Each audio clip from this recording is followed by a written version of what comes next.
First up, a CNN-News18 mega exclusive. We've accessed intel note on Pakistan-Bangladesh cooperation across various domains that has been increasing since Mohammad Yunus took over as chief advisor following Sheikh Hasina's exit. Now, Bangladesh's bilateral relationship with Pakistan has undergone a significant change. This could indeed be a worry for India. This reset has been done by the ISI after years of planning. Remember, earlier we had reported about a special ISI cell in Dhaka. Now, according to sources, in 2025, cooperation has expanded not just across economic, defense and diplomatic circles, but also cultural and educational domains. But first, let's get you some of the trade numbers, and this is showing the greater extent of the cooperation between the two countries. So take a look at these numbers. The 2023 bilateral trade stood at $1.5 billion US, but in 2024 alone, Pakistan exports were $778 million. There has been a 27% rise in Bangladesh imports between the period of July and September 2024, which is of course post Hasina's exit. A 27% growth in August-December 2024 and a 20% year-on-year growth by December 2025. And another important element, of course, is that direct sea trade has also resumed between the two countries. There is, of course, a concern over defense and military push.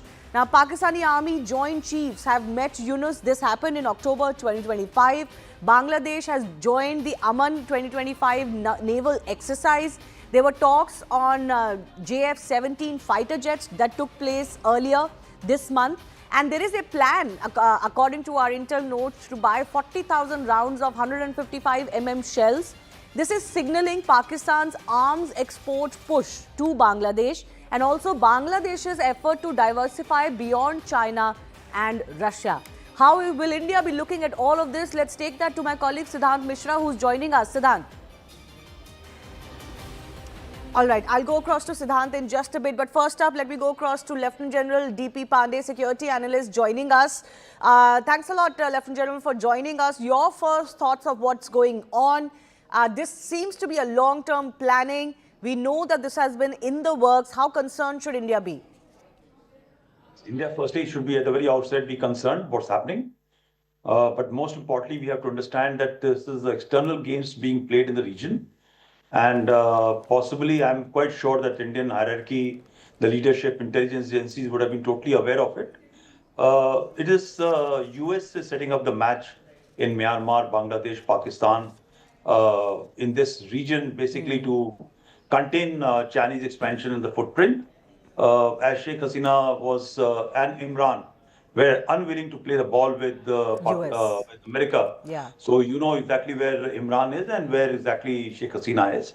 So these are proxies, frankly, being placed in this region. But as America directly may not be able to deal, if you recall in 1971, the Americans didn't want us to go into East Pakistan and do what we did. Bangladesh came out, what was not a plan exactly, but just came out how it did.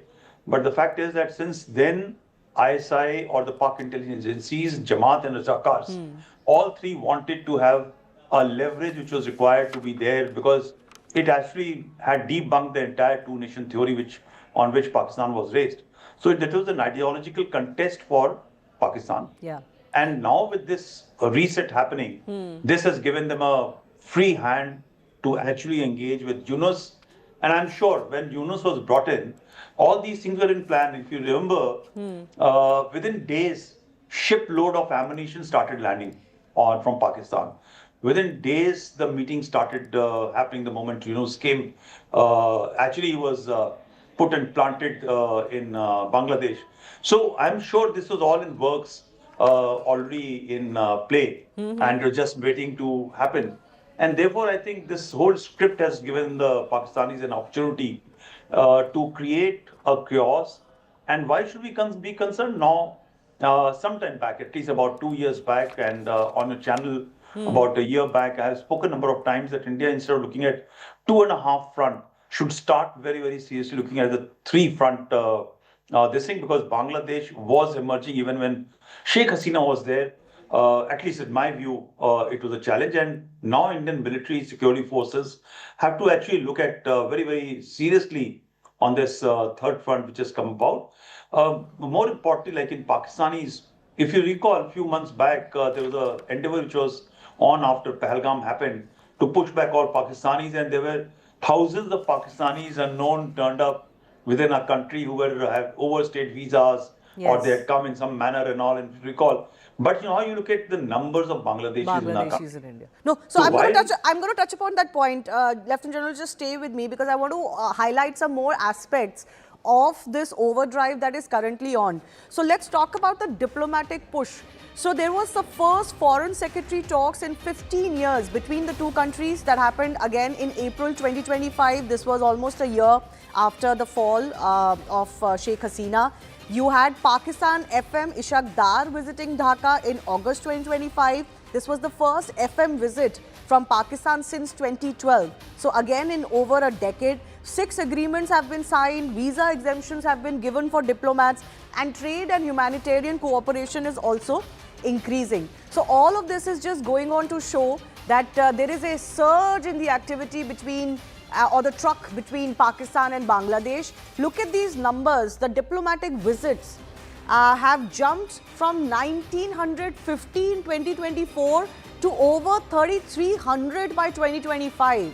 So this is a clear acceleration post the government change in Dhaka, which is also why the India has been very, very circumspect over what is transpired in Dhaka. Internal security linkages, let's tell you more about that. Pakistan Interior Minister visited Dhaka again in mid-2025, July 2025. Counter-terror cooperation discussions have taken place between the two countries. God only knows what counter-terror they're going to do.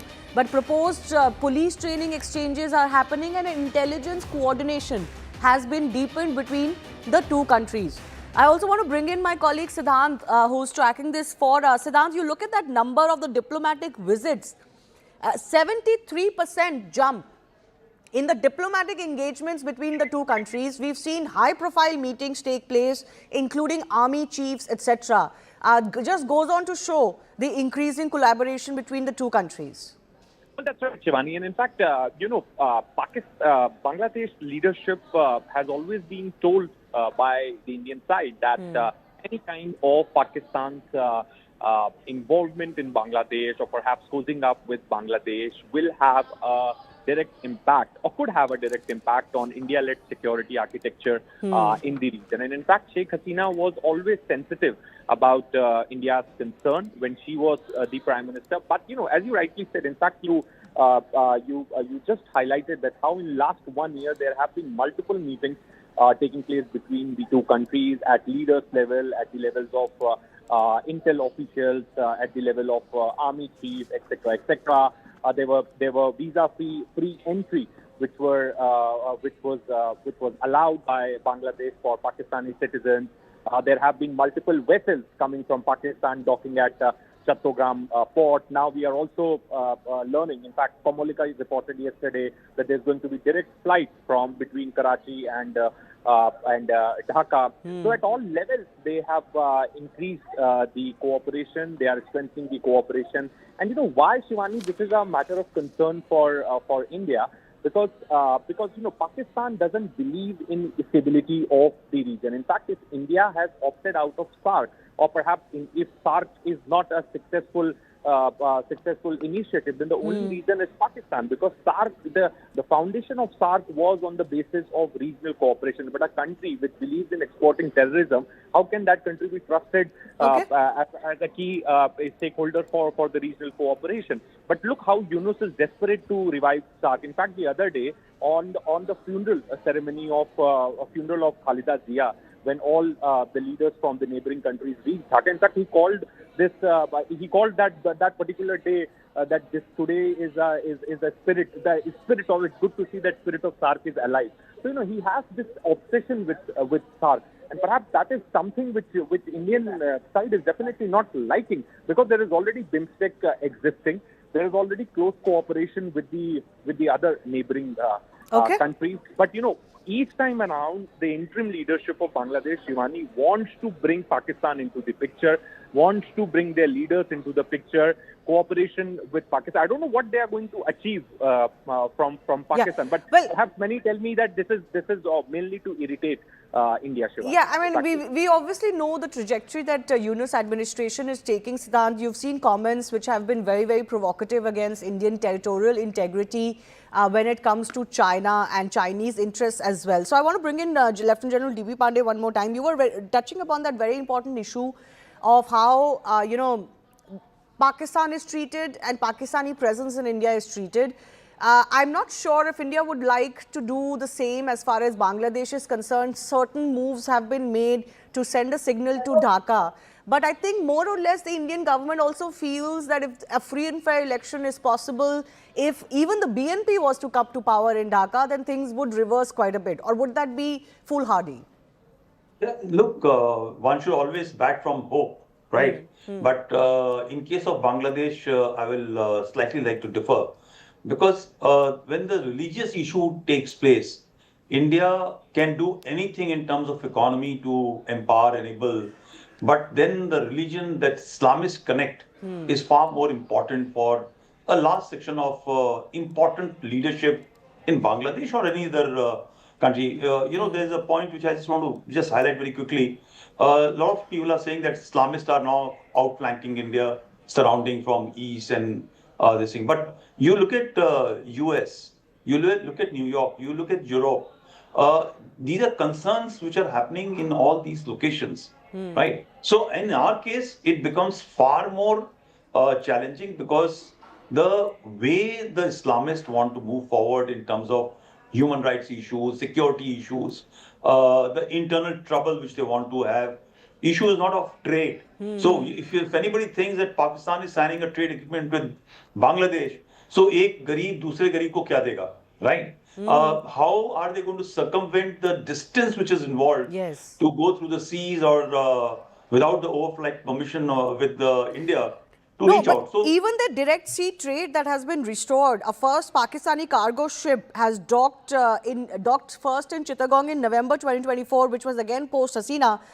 It's not going to be a very economical or a very sustainable model because it has to go all around Indian peninsula.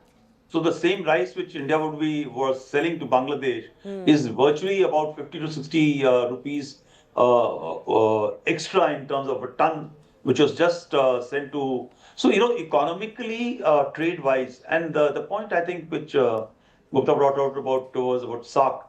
Please understand, SAARC, the pivot of SAARC is India. When you look at the numbers, when you look at the economy, you look at the military might, you look at what India brings on table to SAARC, right? All other countries in SAARC combined together may have the voting prowess, but in terms of what we bring on table for regional stability is not possible. So you just look at the two countries we're talking of, Bangladesh. Virtually for last year and a half, there will be no elections. The elections which are going to be held will be actually absolutely, what do you call, a pipe dream. Yes. Yeah, it is all going to be because, the Awami League, which actually has more than 50% voting percentage, which is assured for it, is not going to be taking part in it. So eventually, if BNP comes or NCP comes, both have got linkages. If you look at historically also, you refer to the timeline of 2015 and thereafter the surge which has taken place or there was a restriction after 2014. The first number of events have started with this thing. It is because Sheikh Hasina was there. Sheikh Hasina understood the role of Islamist. She tried to contain.